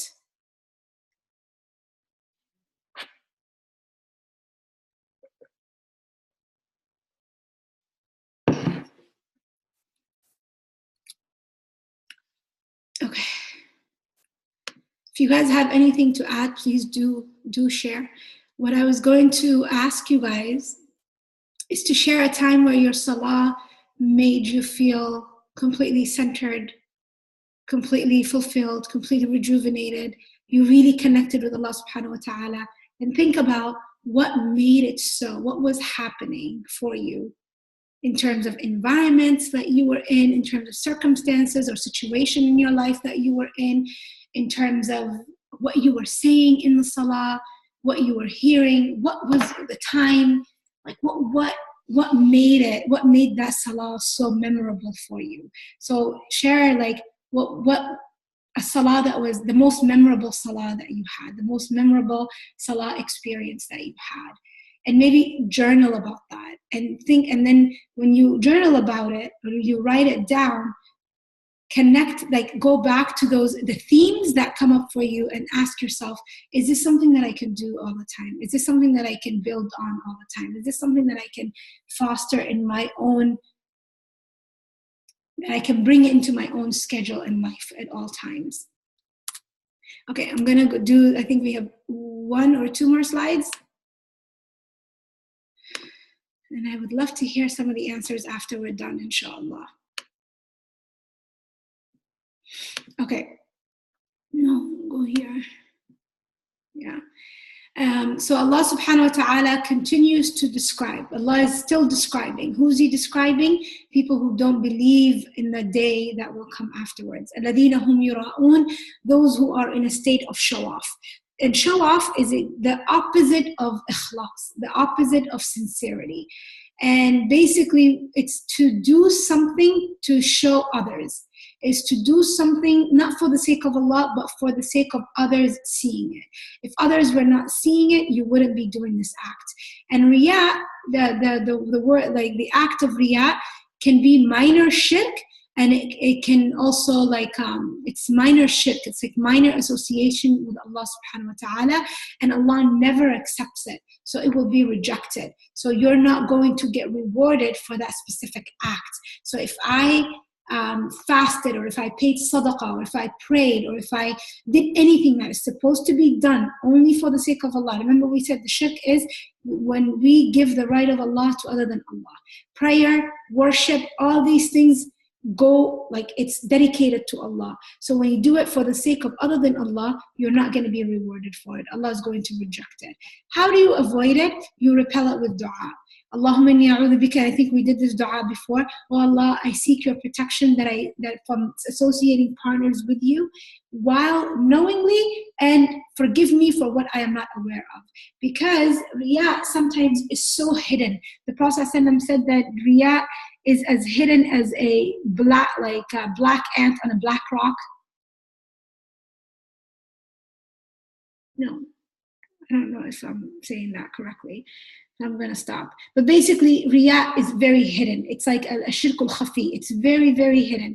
It's in and you have to have the ability to be aware, completely aware of your intentions and what is it, why did you do this and why are you doing it and what are you seeking out of doing that, you know? Once a person has that habit of awareness, internal awareness to their thoughts and their intentions, they're able to constantly fight. And they're going to notice that it happens more because shaitan is trying to get you to show off more, right? So how do we deal with it? How do we deal with it? Like you're about to pray, pay sadaqah, and then shaitan tells you, oh, are you doing that because so-and-so is looking at you? Are you doing that because now you're in a public stage or you're doing this? So shaitan is going to try to whisper things to you, so to get you to stuck. Because his goal, he doesn't care what you do. He wants you to not do the good deed, right? He doesn't want you to accumulate good deeds. So if that's the door that he opened for you, where out of consciousness, you've become so conscious of like riya, like, oh my God, I don't want to show off. And this comes from a place of sincerity. Like we're so scared that Allah is not going to accept from us that we become obsessed with, oh my God, I might be a hypocrite. I might be doing riya. So leaving something, so basically pay attention to these rules. Never announce righteous deeds. We don't go out of nowhere and just say, hey everyone, I'm planning to fast tomorrow, unless there's a reason why you're doing that. And basically my Auntie Tamra Gray once said that you don't announce, paying charity unless you have a child or you're trying to teach somebody and you tell them, hey, come look, this is what I'm doing. Your intention is to teach someone. So you paid the sadaqah, right? And you are teaching somebody. So you're getting double the reward. But that was the intention. Who knows the intention? Only you and Allah. Nobody else. Obviously, there's a difference of opinion whether or not the angels know the intention since they write your deeds. But only you and Allah really know. And like obviously it's ghaib. It's not human beings don't know. Allahu a'lam if the angels know. That's why I said there's a difference of opinion between the scholars. But basically you and Allah know if you are sincere. So no one can ever judge someone else's intentions. As a matter of fact, Shaykh Yasir Qadi said, and it stuck with me, it's like as if he said it with gold, and I always use this to like fix myself. He says, if you ever question someone else's intentions, then there's something wrong with your own intentions. If you ever question someone else's intentions, then something is wrong with your own intentions. What does that mean? If you see someone doing a great deed, you can't say, oh, they're just trying to show off to others. How do you know? Did you open up their heart and look at it? So these affairs are affairs of the heart, and they're only between us and Allah subhanahu wa ta'ala. No one else can see them. So we don't. And if you speak like that, then you're basically like you're displaying your own animosity or jealousy of this person, right? So we don't announce righteous deeds unless we have a specific purpose for doing it. The second one is don't leave an act out of fear of riya. So you're about to pray and you're about to recite Quran, and you wanted to do it, and then you noticed people, and then you said, oh, maybe I'm not going to do it because there are people watching me. No, don't stop, because the thought that came first is for you to recite the Quran, right? So you wanted to do that anyway. And even if, like, let's say you're reciting Quran, and then in the middle of the act, you thought, like, I'm going to make it more beautiful because somebody is watching. You fix it. You don't stop the deed. You just fix the intention. You fix the reason why you're doing it. So when it comes to showing off or sincerity, we always fix the intention. We don't get rid of the act. Okay? There's also paying attention to the root cause. So the root cause is the love of pleasing others, the love of letting others be impressed by you and your behavior. And this is a human nature. This is something that is natural to all. Like, all people like to be mentioned in good, to be praised, to be loved, to be respected. And so somebody will do all these things just to get more of that. And that's the problem, right? That's the problem. Where a person can come on the day of judgment. There's a hadith where the Prophet ﷺ says the first person that will be thrown in hellfire is a scholar who used to teach the Quran. And Allah subhanahu wa ta'ala tells them, like, why did you teach the Quran? And they would say, I taught it, Ya Allah, so that to worship you. And then Allah subhanahu wa ta'ala tells them, no, you did it so that you may be praised for it, and you have already been praised. So they go to hellfire because they were not sincere about it. The second person is the one that used to pay charity. Same thing, they did it for the people. They are in hellfire. The third person is the one that used to fight in the way of Allah.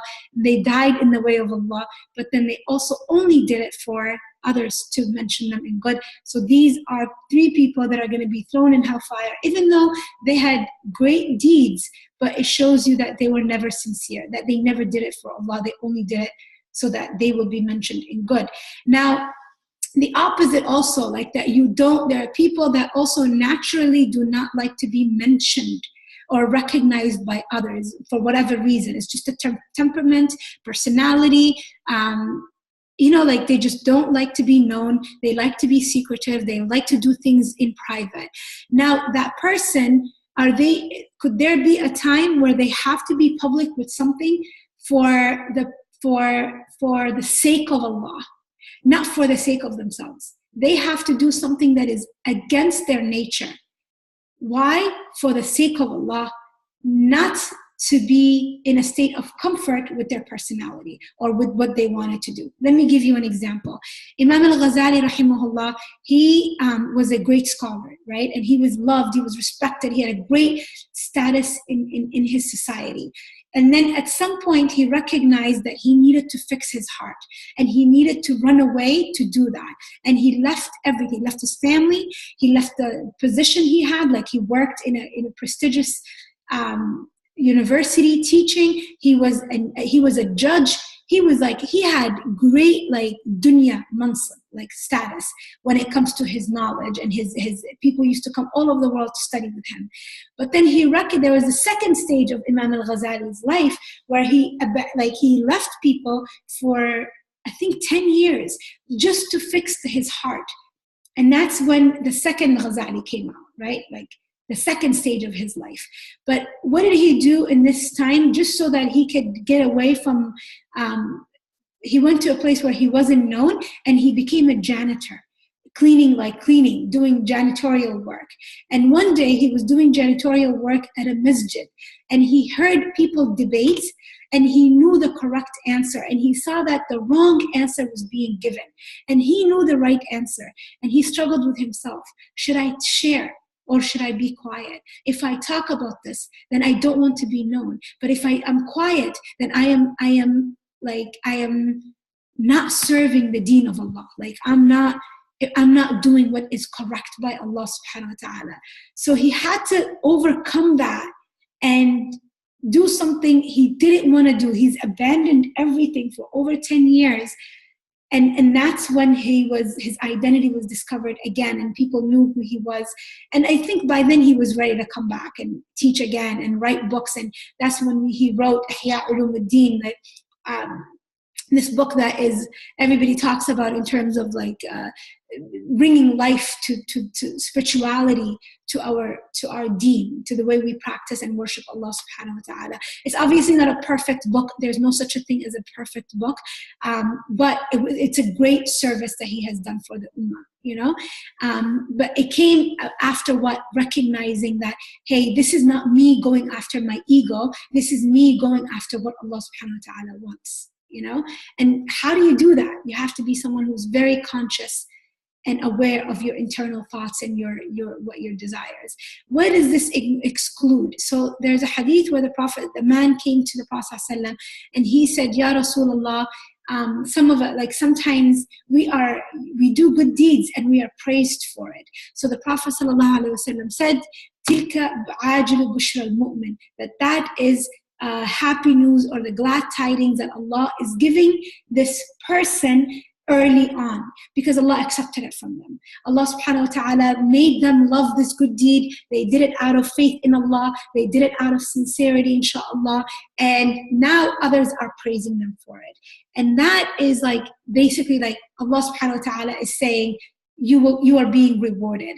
And part of the way Allah rewards the believers, Allah subhanahu wa ta'ala says, إِنَّ الَّذِينَ آمَنُوا وَعَمِلُوا الصَّالِحَاتِ سَيَجْعَلُ لَهُمُ الرَّحْمَنُ وُدًّا. Those who believe and do good deeds, Allah will make others love them. You know, so it's a reward from Allah. It's not something that you sought, right? So just like here, we say that this person had a natural love, like they naturally wanted others to love them and be pleased with them. But here, and so they sought that instead of Allah. But then Allah is saying, if you seek me, I will give you the love of the people. And it will come in a way so much more greater than the way that you are seeking it, you know? So may Allah subhanahu wa ta'ala make us conscious of that, Ya Rabbil Alameen.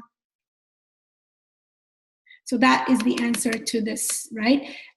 When an act is done for the sake of Allah, others see it and you are pleased with it. So that's when the Prophet ﷺ says to the companion that this is like Allah subhanahu wa ta'ala is making your good news, the reward, like He's giving you the answer.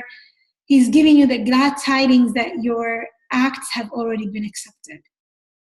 So when we talk about riyah, and it's basically also a discussion of hypocrisy. Somebody who shows something, but then in their hearts they have something else, okay? So somebody basically hypocrisy or nifaq is that you display belief or you display something that isn't in your heart, okay? So the Prophet ﷺ tells us two important hadith that we should be mindful of because we can all fall under this, right? And I'm going to explain why.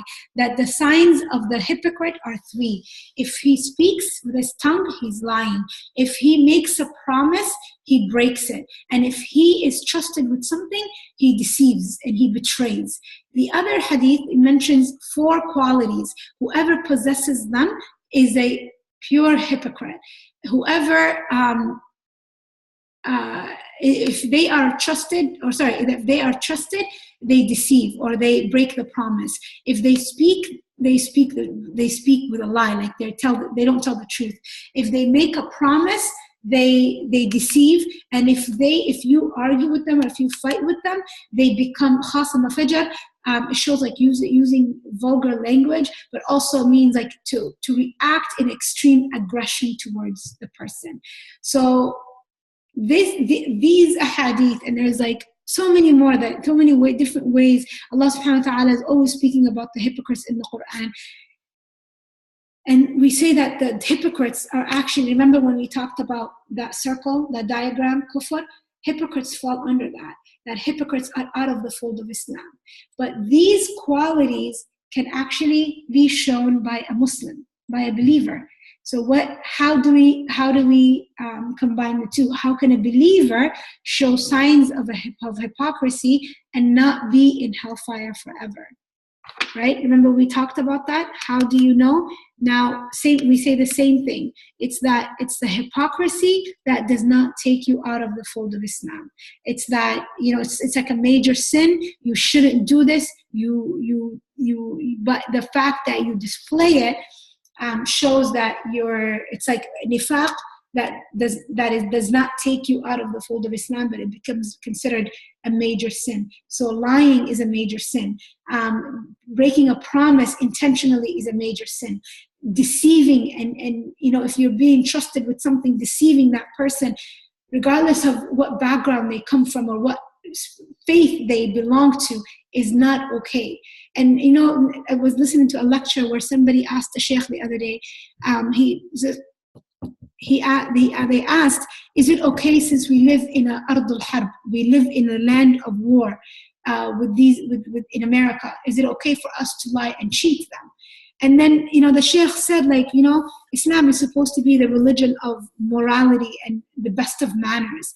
And if anybody is looking for a way to say that it is permissible to do this, then they don't understand the spirit of Islam to begin with. You as a Muslim don't understand it.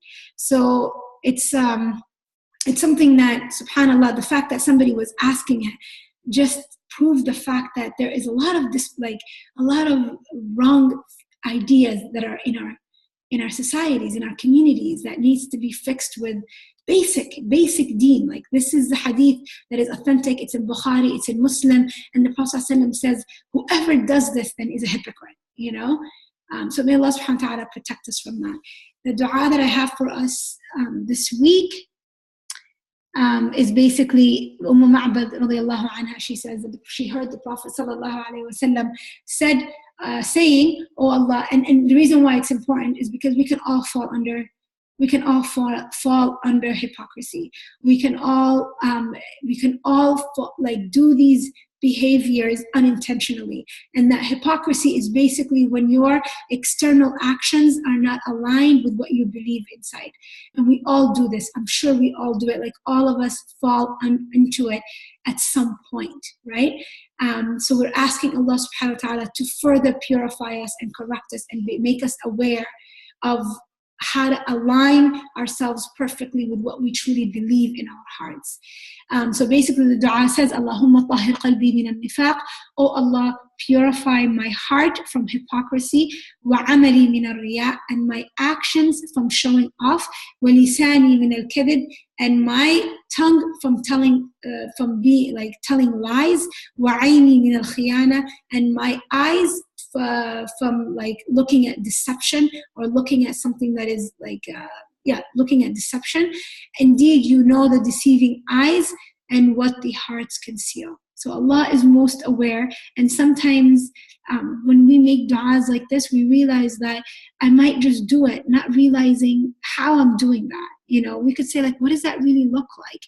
But then Allah subhanahu wa ta'ala brings you awareness, brings you attention, brings you consciousness that you wouldn't have had, you know, without this dua, right? And the last sign of the people who are not conscious of the akhirah is that they وَيَمْنَعُونَ الْمَاعُونَ, they refuse ma'oon. And this is the title of the surah. And ma'oon basically means small acts, small items that people borrow from one another.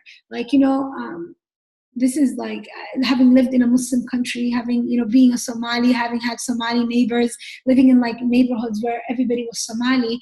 I remember this was like a norm. This was like a habit. Like, your neighbors come, they say, I'm out of sugar, I'm out of salt, I'm out of, you know, bread. The kid, like, you know, do you have a box of cereal? Do you have this? Do you have that? And it's like the norm is that you give and you share and you don't say no.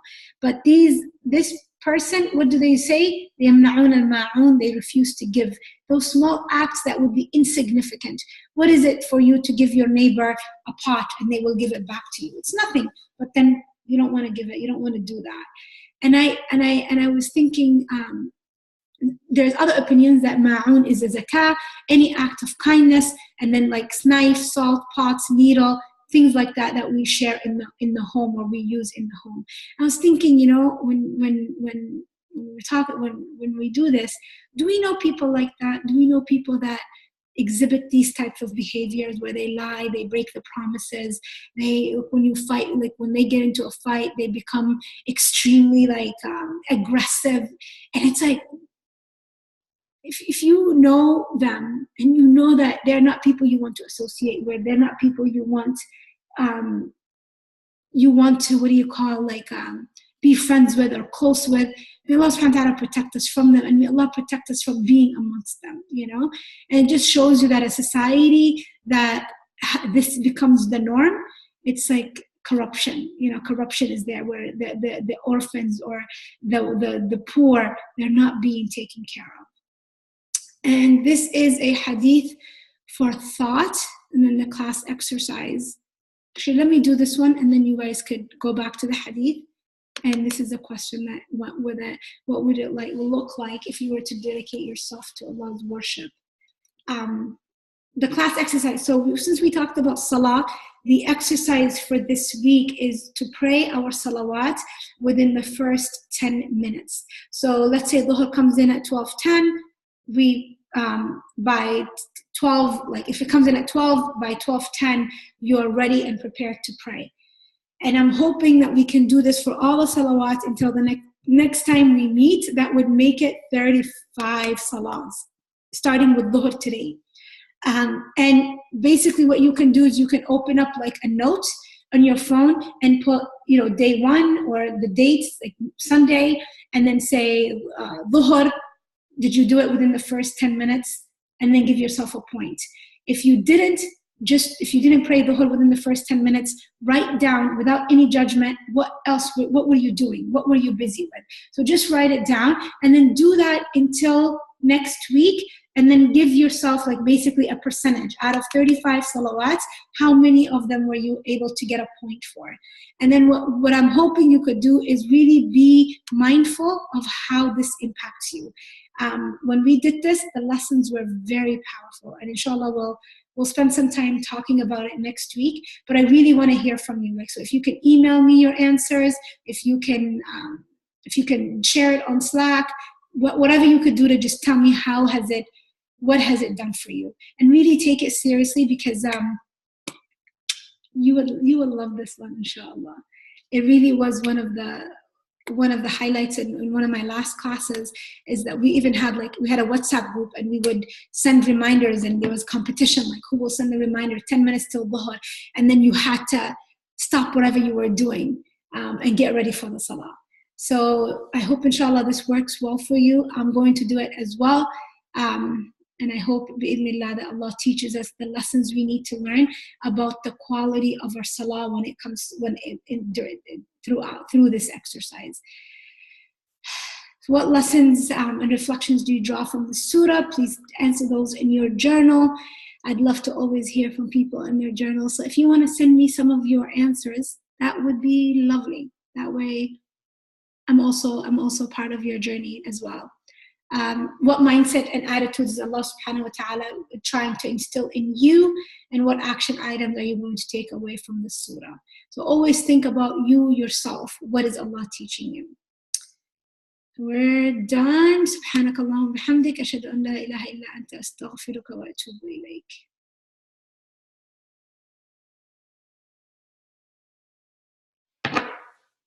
Any thoughts or questions you have?